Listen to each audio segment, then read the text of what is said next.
I hope those who are listening understand. Chris has put a lot of work into this, and we the Navy team, looked at this presentation as a chance to improve upon the last few months by, you might have noticed, far fewer acronyms, and to try and make it a little more plain language and to explain what we're doing here. As you can see, I hope the message that got across was we've made, our contractor and Chris have made tremendous progress, particularly in these last 60 days, towards closing out the solid waste disposal areas, right? For contaminants, circular contaminants, as well as radiological objects. So I appreciate that, Chris. We'll turn now to the question and answer period on the presentation. Again, I need to say first for the Restoration Advisory Board members, then for the community members. And these are questions or comments, and you're allowed up to 3 minutes now, Tommy Jean. I hope you can adjust because the board members have changed from 2 to 3 minutes. Okay.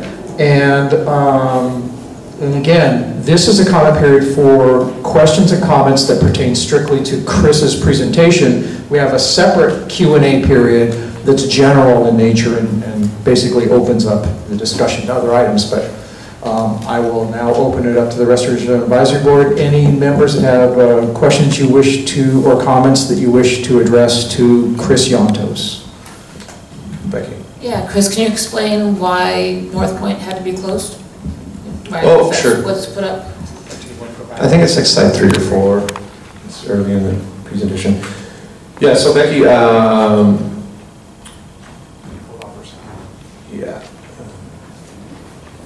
So, you remember the picture I showed you of the waste coming out of that bucket?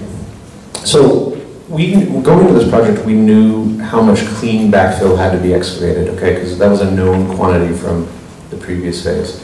What we didn't know was in this footprint, we didn't know how much waste remained below 4 feet. And we didn't know how much waste we were going to encounter on the sidewalls. That's really what we're doing in this project, right, is to get it all. And because that was an unknown item, what we did just last month was to pothole around, and that pothole means just take that excavator bucket, put it down, keep fishing around until you come up with clean soil, figure out how much material you still have left to excavate. That quantity was a little more than we thought. And because it's underwater, it needs to be dried first before we can transport it, right? You don't want to put wet material in a truck, drive it really anywhere. You're spreading contamination. So we needed drying areas is basically what it comes down to. And because that volume got so large through the potholing process, we realized we really needed an on-site location that was going to speed that process up a little bit. So that was why we wanted to take this area. Follow-up question? Becky? Or? Yeah, I do, and I just can't find it. I think we figured out what may have been causing the house to shake. The sizing concrete, when they were cutting, when they were doing that, that may have been what the... Oh, what might have been rattling the house? Okay. Yeah, sorry we couldn't put our finger on that. I can tell you though that there are several different options in breaking up concrete, and I think we hopefully chose the one that was the least intrusive. Remember, this is heavy construction, right? So there are certain things that do take a lot of force and a lot of power. Breaking up concrete is one of them. The reinforcement in the concrete too. So you have rebar, right, that holds it together. The integrity of that material is real strong. And so we've opted through CB&I's construction manager not to use the typical instrument, which is literally just a hammer, hydraulic hammer, and that would be extremely loud and intrusive. So we did try to make an effort to try and keep that noise down. I know that maybe the breaking of the material still. Yeah. Okay.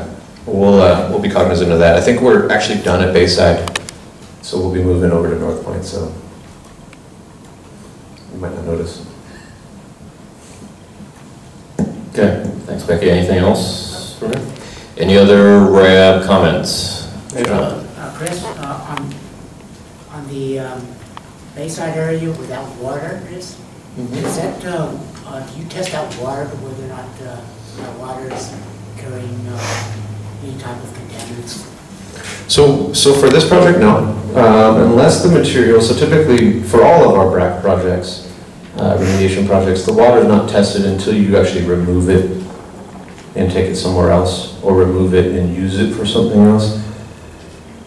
So that's why we especially with this island and the rate at which that excavation fills back up with water, we tend to want to do this work with the water there so that we're not taking it out and testing it and disposing of it, so it stays there.